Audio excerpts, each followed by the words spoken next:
বন্ধুরা, স্বয়ং কৃষ্ণকালী মা যার সহায় তার ক্ষতি করে কার সাধ্য। আমার সাথে ঘটে যাওয়া একটি সত্য ঘটনা আজ আপনাদের সঙ্গে আমি শেয়ার করছি।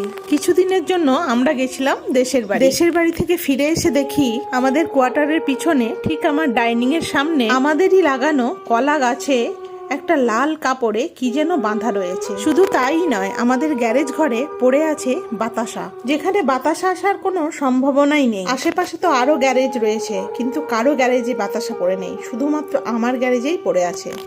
আর আমাদের ওয়ার্কার তপনদা লাল কাপড়টা যখন খুললো, সেটা দেখে আমাদের সবার চোখ মাথায় উঠেছে। তার মধ্যে ছিল কালো পোড়া ছাই, লাল সিঁদুর, গাছের শিকড়, আরো না জানি কত কি। আর এই কাগজের ওপরে লাল কালিতে লেখা আছে মন্ত্র। তবে আমার ক্ষতি করার জন্য যে বা যারা এই কাজগুলি করেছে, তাদের উদ্দেশ্য কখনো সফল হবে না, কারণ স্বয়ং কৃষ্ণকালী মা আমার সাথে আছেন। জয় কৃষ্ণকালী মায়ের জয়।